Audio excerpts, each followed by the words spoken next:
Here's the thing about my favorite drive pedal. It sounds incredible. Every time I plug it in, it sounds right. The tone is there immediately. But it was slowly making my live rig a mess. And I didn't realize it until I finally took it off the board. And today I want to tell you about what I did instead and about something that just dropped this week that makes the whole conversation a lot more important than it was even 6 months ago. Let's check it out. Hey, I'm Twisty from TwistieOnBass, and if you're trying to build a rig that you can actually trust, then this is the channel for you. This video is about a problem I kept ignoring. The gap between the pedals that sound the best and the ones that actually work cleanest on my live rig. And it's about what happens when you close that gap using neural amp modeling or NAM capture. By the end of this video, you'll understand exactly why I made the swap, what I gained, and what to watch out for if you're thinking about doing the same thing. This is also part one of a two-part series. In part two, I'll go through the step-by-step process of actually capturing the sound. So make sure you subscribe to get notified when that one releases.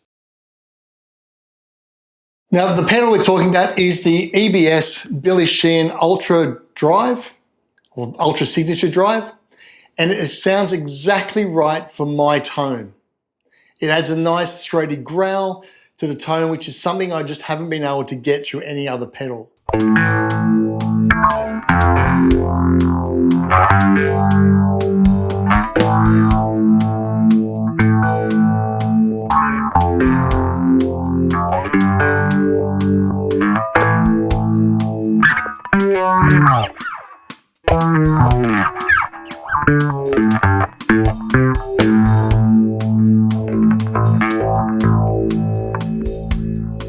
I have shot a video before comparing this pedal to the Busy One Jump on the HX Stomp or Helix family. It's the one that Billy Sheehan worked on with line 6 for his own personal rig. And the Helix version is pretty close, close enough to be able to leave the pedal in the closet.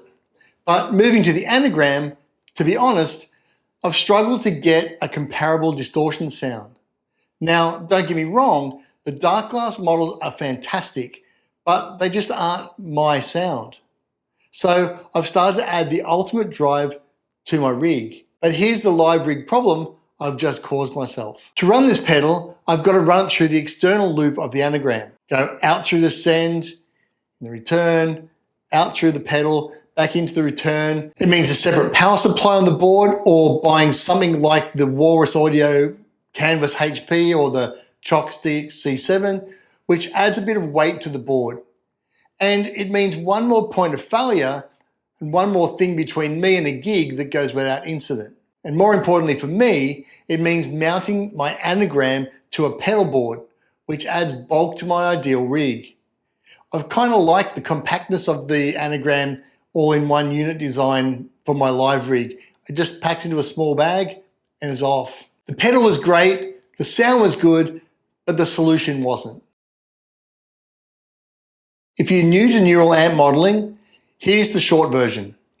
A neural amp modeler, or a NAM, is an open source natural capture technology where you feed a test signal through your gear, it records the output, and then a neural model, so some brain in the cloud, learns to replicate the way the gear responds to an audio signal that you're going to put through it. It doesn't just do the EQ curve, it models the dynamic behavior, the gain character, and the way it responds when you dig in hard on that piece of gear.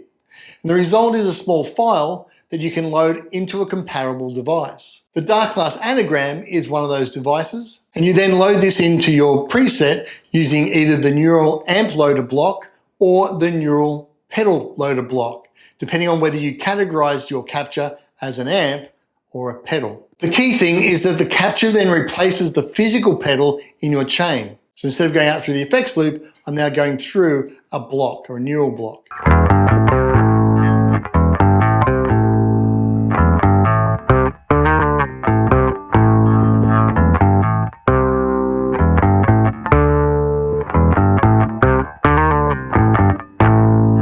It's not a preset that approximates the pedal, it's a neural model that's actually learned that pedal's behavior for the settings you gave it. With the release of the new A2 architecture in June, the results are even better than expected. Now the EBS Ultra Drive is a bit unique. It has 2 inputs and 2 outputs. You have a dry signal path and a drive signal path that the pedal can combine internally. Now this is awesome if you want to run your Attitude bass with both pickups in the pedal, or you want to hang some modulation effects off this pedal. But for me, I'm going to do the clean drive separation within the Anagram, so I only need to capture the drive signal, which is all I use it for when I'm using the physical pedal. At the gain levels that I run it at, the Tone 3000 sweep signal approach produces a capture that's accurate enough for live use. You can capture it by your own playing, but that becomes a little bit ad hoc and not consistent. So the tone path, the tone sweep method for me seemed to work the best. There is some commentary going around that high gain captures at extreme settings can have some limitations, but at most gigging levels, the captures that I've tried hold up really nicely. See if you can make that call yourself.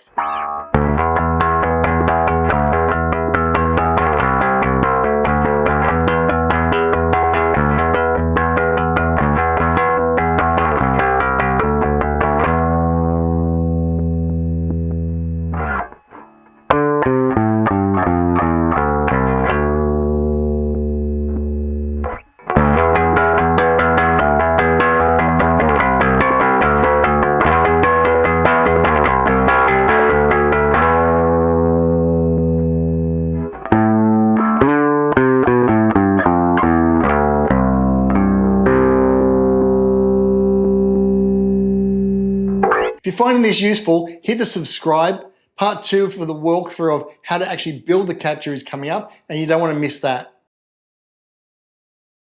At the beginning of June 2026, Neural Amp Modeler announced the release of their new architecture, Architecture 2 or A2 of its open source capture platform. It's the next generation of the NAMM engine, and to me it's a significant jump. The claim on the Tone 3000 website is that the A2 is more accurate than the Neural GSP Capture V2, the ToneX, or the Line 6 proxy. They verified this through quantitative testing at a large scale of blind tests for over 1,000 people testing it with more than 100,000 ratings. The sample testing included an original recording, a version from each of the platforms, and each of the people listening to it weren't sure which version they were listening to. They were just voting on what they heard. Tone 3000 have published the methodology and the raw data, and it's openly available through GitHub, which you can check out if you're really deep into the math and how this all works. Darkglass is one of the companies that has confirmed its support for the A2, and since it dropped while making this video, I managed to capture both an A1 and an A2 version. A2 also comes in 2 sizes, the A2 Full for pro audio DAW work at the desktop, and an A2 Lite built specifically to be embedded into hardware like multi-effects pedals. Or it can be put into standalone amps, which means you get high quality captures, can run on very low cost gear. The best part is that your pedal will be captured in both A2 and A2 Lite, and you don't have to do anything about it. And the Anagram will just pick up the version it needs. And if you want to use it in your DAW as a NAMM capture, it will use the higher version natively. What this means to you is that the NAMM captures you make today using the Tone 3000 sweep signal approach are going to exist in an ecosystem that's about to get significantly better and better over time, and significantly more widespread. More and more people will be able to use this because it's free open source platform.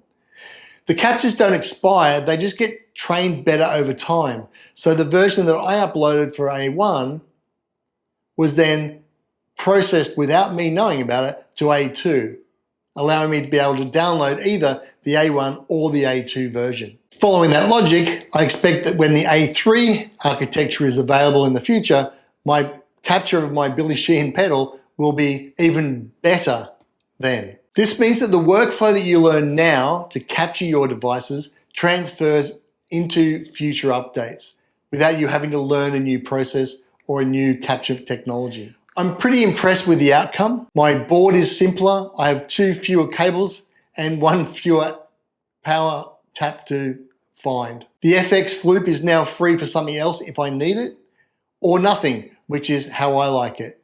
Maybe I should invest in that Darkglass expression pedal that I've heard so much about.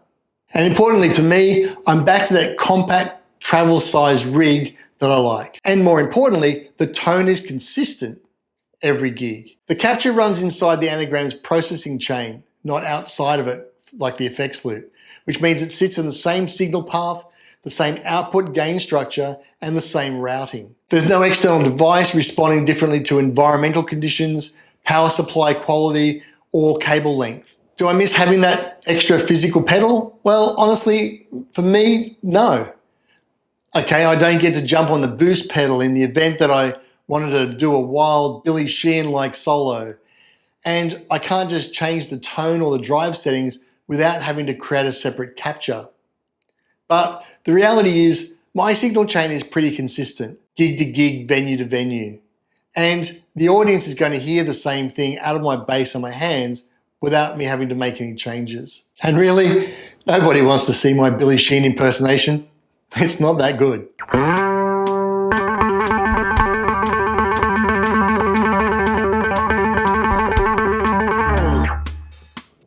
I'm not Eric Arco. NAMM capturing is one of the things that I found interesting about the Anagram. And while I've used similar technology on the Tonex, I really couldn't get my head around how to capture anything, or really have any reason to. It's not like I've got a stack of vintage amps lying around that I need to capture and keep on file somewhere. But incorporating my distortion pedal into the rig gave me the push that I needed. I loaded the capture, I dialed in the level, I played through it at stage volume, and it was just there. The tone I've been carrying around for months is now sitting inside the Anagram. So no extra cables, no extra power, no effects loop routing to think about. This means that the best sounding option and the most reliable option aren't always different things.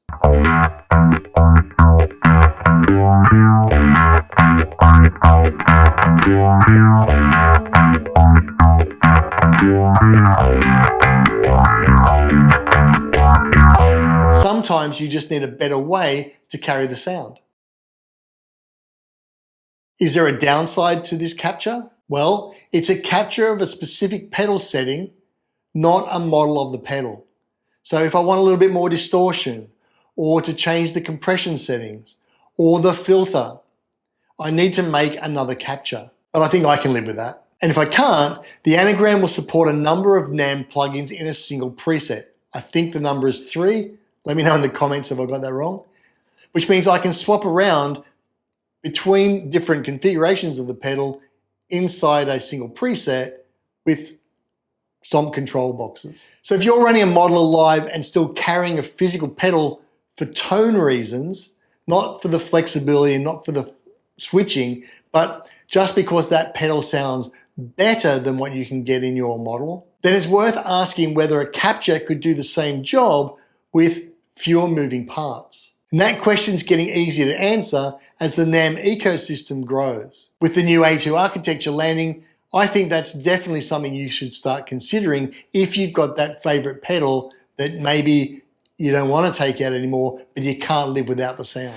With the comparable results that Neural Amp Modeler have published with their A2 architecture, even low-cost devices like the Nuix MG, the Valaton GP, or the Sonic Cake Pocket Master can sound as good as the top-line modeling gear for that tone that you've captured at a fraction of the price. It's now become very interesting in the modeling world. So while you're trying to decide which pedal you're going to capture, subscribe to find out when the next video comes out, where I'll step by step through the building of this EBS capture. And check out this video next. Catch ya.